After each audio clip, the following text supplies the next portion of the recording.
নবীজি বলছেন সাল্লাল্লাহু আলাইহি ওয়াসাল্লাম, একটা মৃত গাধাকে দেখে বলছেন, সাহাবীরা তোমরা কি কেউ এই গাধাটাকে 1 দিরহামের বিনিময়ে কিনবে? কান কাটা, মৃত, গলে আছে, এই গাধাটাকে কিনবা 1 দিরহাম দিয়ে?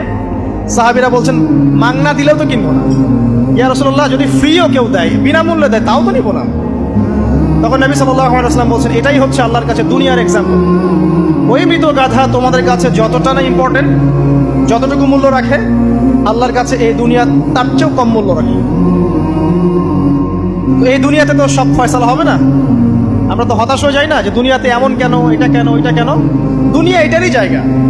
দুনিয়া সবকিছুর কনক্লুশনের জায়গা না, সবকিছুর পরিসমাপ্তির জায়গা হচ্ছে কিয়ামতের মাঠ। ওই দিন যে সফল সে সফল, যে ব্যর্থ সে ব্যর্থ।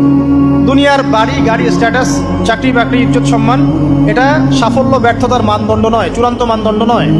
চূড়ান্ত মানদণ্ড কি? ফামান যুহজিহা আনিন নার ওয়া উদখিলাল জান্নাহ ফাকাদ ফাজ।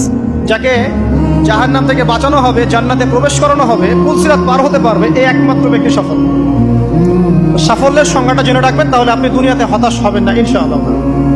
এবার কি হলো, যখন আদম আলাইহিস সালাম সমস্ত নাম শিক্ষা দেওয়া সমস্ত নাম বলে দিলেন, এখানে নাম মানে কিন্তু খালি নাম নয়, জ্ঞান বলে দিলেন, তখন আল্লাহ রাব্বুল আলামিন ফেরেশতাদেরকে বললেন, তোমরা সবাই এখন আদমকে সিজদা করো।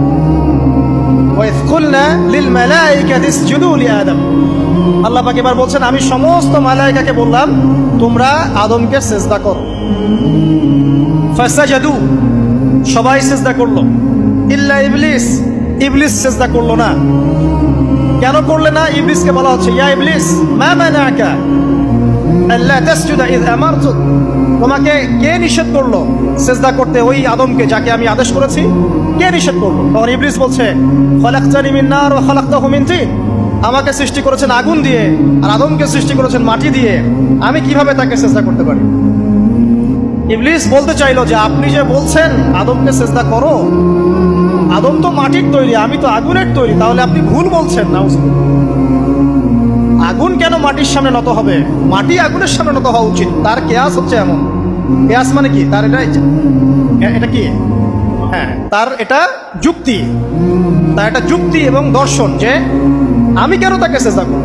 আমি তো আগুনের তৈরি, আর আদম হচ্ছে মাটির তৈরি। তো খলাকতাহু মিন নার ওয়া খলাকতানি মিন তিন, খলাকতানি মিন নার ওয়া খলাকতাহু মিন তিন। আমাকে সৃষ্টি করেছেন আগুন দিয়ে, আদমকে সৃষ্টি করেছেন মাটি দিয়ে। আবা ওয়াস্তাকবারা, আল্লাহ পাক বলছেন সে উদ্ধত হলো এবং অহংকার প্রদর্শন করলো। আর আল্লাহ পাক অনেক কিছু মাফ করে দেন, কিছু কিছু বিষয় আল্লাহ পাক মোটেই পছন্দ করেন। তার মধ্যে একটা হচ্ছে অহংকার, তার মধ্যে একটা হচ্ছে শিরক।